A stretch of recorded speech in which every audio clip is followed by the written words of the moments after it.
Aujourd'hui, nous vous présentons une histoire incroyable. Cette histoire laissera même les plus endurcis en admiration devant la puissance infinie d'Allah. Une femme a donné naissance à un enfant dans sa tombe. C'est un miracle dont beaucoup ont été témoins et qu'ils ont partagé. Il témoigne de la volonté divine. Allah a révélé cet enfant au monde. Tous ceux qui en ont entendu parler ont été stupéfaits. Cet incident s'est produit dans la sainte Jannah al-Laki, un lieu où les bienheureux se reposent. Je veux savoir ce qui est arrivé à cet enfant. Qui était-il? Pour percer les secrets de cette histoire, regardez la vidéo dans son intégralité pour le savoir. Si vous êtes nouveau sur notre chaîne, assurez-vous de regarder jusqu'à la fin. Nous vous emmènerons sur le chemin de l'enfant mystérieux né dans le tombeau, une source de leçons profondes. On dit souvent que si une femme enceinte meurt avant d'avoir accouché, la manette est rendue à Allah, car elle ne peut survivre sans sa mère.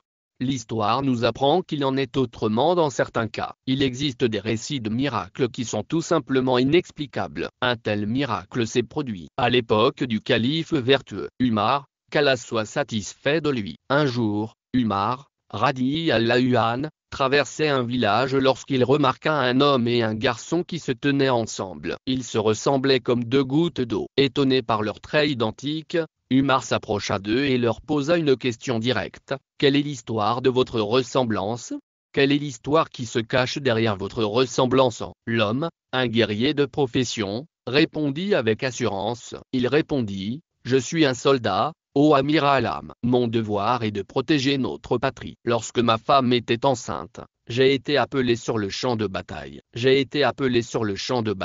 Mais au moment de partir, j'ai prié avec ferveur. Ô Allah, je sais que tu protégeras mon enfant à naître jusqu'à mon retour. Je suis parti à la guerre avec la foi absolue qu'Allah veillerait sur ma famille. Des mois ont passé et je suis finalement revenu. J'ai appris la nouvelle déchirante que ma femme bien-aimée était décédée. Elle était morte avant d'accoucher. Elle a été enterrée dans les lieux saints de Jannah al-Laki. Mon univers s'est effondré. Je n'avais même pas vu mon enfant. Et ma femme était partie. Je n'avais pas vu mon enfant et ma femme était profondément affligée. J'ai demandé à mes amis de m'emmener sur sa tombe. Ils m'ont emmené à son lieu de repos. Mais alors que nous nous approchions, quelque chose s'est produit. Il y avait une lumière douce et brillante. Je leur ai demandé ce qu'il en était. Ils m'ont dit que cette lumière avait brillé sur sa tombe le jour de son enterrement. C'était comme si elle illuminait son lieu de repos d'une manière particulière. Les mains tremblantes et le cœur émerveillé, j'ai décidé d'ouvrir sa tombe en rentrant chez moi pour rassembler les outils nécessaires.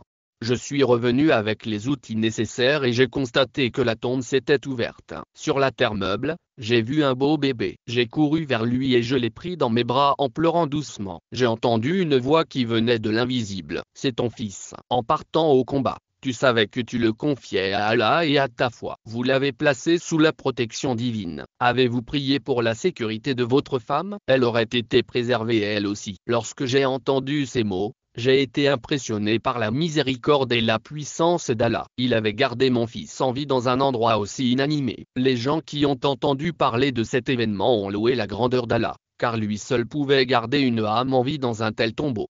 En effet, c'est Allah qui pourvoit aux besoins. Et dans ce miracle, il a montré l'importance du dua pour la sécurité et la protection, non seulement pour lui-même, mais aussi pour tous ceux qu'il aime.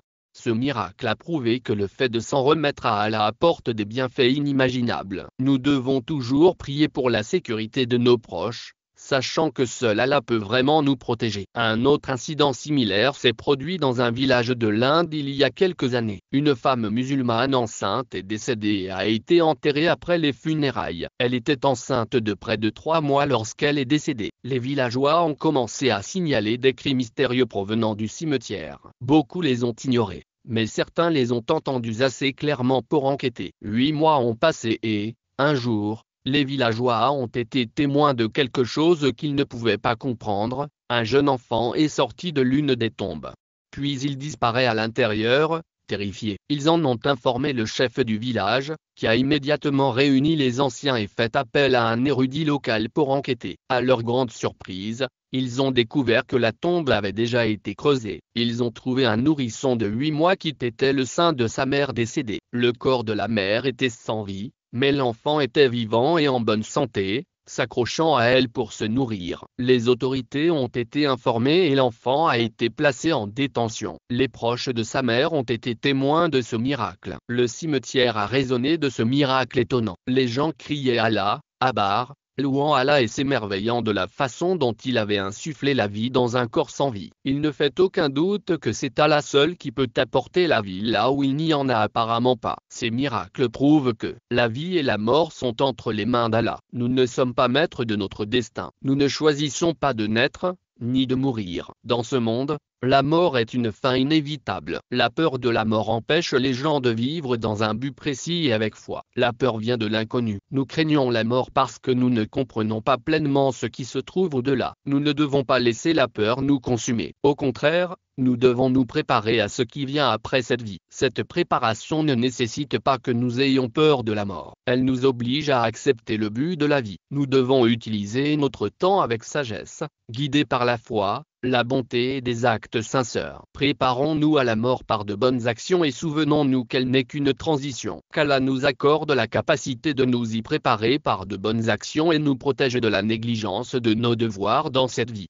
Chers téléspectateurs, partagez vos réflexions dans les commentaires. Abonnez-vous à la chaîne pour voir d'autres vidéos comme celle-ci. Allah vous protégera.